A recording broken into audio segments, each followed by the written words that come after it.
Another illusion that I see people get caught up in, and I no doubt had it when I was younger, is that the goal of the path is to reach some state of happiness, bliss.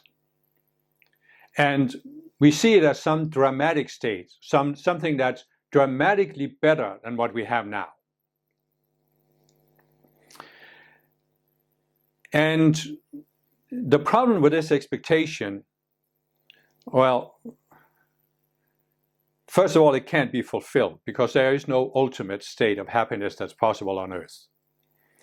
I'll talk about a little bit more about this later. But the other thing is that it can again become the carrot that we never reach.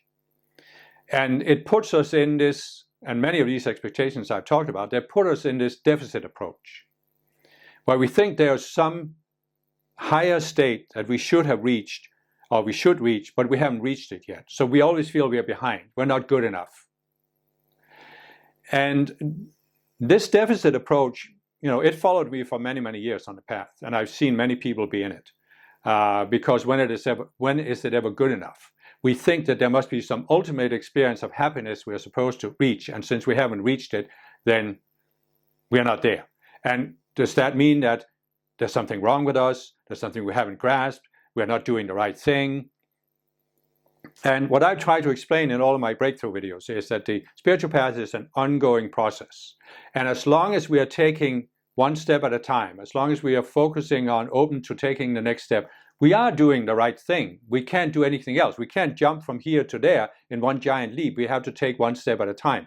And taking one step is a victory in itself, and it should be a sense of fulfillment.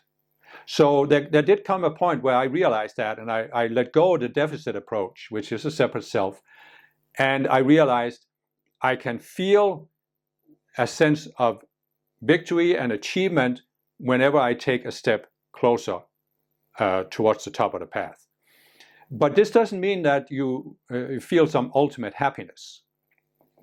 And there's a concept that it started in Buddhism, but it has become very common now in contemporary spiritual circles and New Age movements, and it's bliss. And I think it really boils down to a translation error, because the Buddha came up with this idea in the Pali language 2,500 years ago. And it's one of those things, again, where I've talked about how if you're going to motivate people to walk the spiritual path, you have to give them the impression that they can achieve something they want. And what do we all want? Well, we want happiness. But the Buddha didn't say that you attain happiness. He said you attain bliss. Or he used a different word in the Pali language. So what he really was saying is that you actually go beyond human happiness and attain a state of mind that's beyond human happiness. And then, much later, some Westerners come across these Buddhist texts, and now they come across this word, and they have to translate it. And they realize that the Buddha was not talking about ordinary happiness. He was talking about a special state of mind. But they think with their Western linear minds, that means it's an ultimate state of happiness. So they translate it with bliss. And that's how many people have come to see it. It's more than just happiness. It's an ultimate ecstatic sense of happiness. But as I've explained in some of my other videos, that's just not what spiritual growth is about. Because there comes a point on the spiritual path when you go above the 96th level where you really let go of these whole dualistic extremes. And you're not pulled in different directions. And so human happiness can be put on one end of a scale, and on the other end of the scale is unhappiness. So there's a contrast between the two.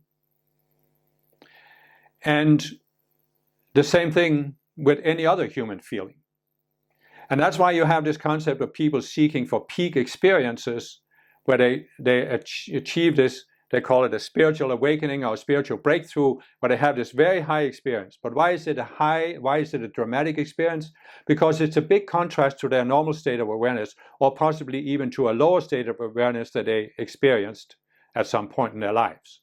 So they were very low, very depressed, very unhappy, and now they have a peak experience that's much higher than that. And so they think that walking the spiritual path is about coming to this ultimate peak experience where you're constantly at a peak. But there can only be a peak in contrast to a low. And that's not what the Buddha was talking about when he was talking about what has been translated as bliss. He was talking about a state of consciousness where you transcend the dualistic extremes, the pairs as he called them. And once you transcend the dualistic extremes, where's the contrast? Where is the contrast? So you do not achieve a state of ultimate happiness. You achieve a state that you might call, I have called it neutral, because it's neither happy nor unhappy. There's no contrast, there's no pull in either direction. It's an equilibrium. It's peace of mind. It's freedom, I would say, but it's really just neutral. And it's a very good state of mind to be in, if you can even use good about it. I can't even find a word, that can describe it. Because once you start with adjectives, good or bad, they can always be contrasted. So let's just put it this way. No, I can't even find a word, because you can't even say it's better than not being there, because it's again relative. So it's just not a relative state of mind. But you can't describe it as happiness. And so for some people, this will be a disappointment to hear this. When I say it's not happiness, there's no contrast, it will be a disappointment for people. But once you are experiencing that state of consciousness, you are not disappointed by it. It's not a disappointment to reach the state of consciousness. But also when you reach it, you don't think it's ultimate, because you realize, well, I'm still at a certain level among the 144 states of consciousness. I still have a ways to go to the 144th level.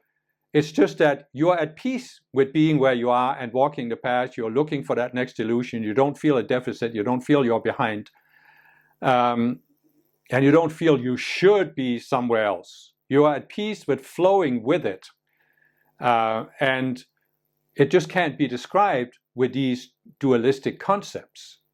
So if you can grasp that and start to contemplate that, you can realize that it's actually more constructive to let go of this expectation that you should reach this ultimate state of happiness or bliss, or however you see it.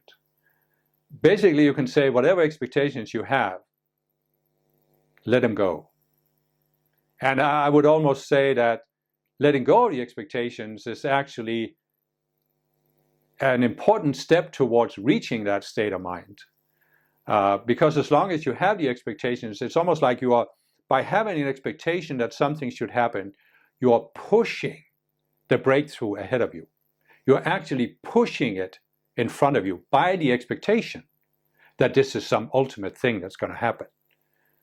You're literally pushing it away from you, because you are still in your mind trying to make something happen.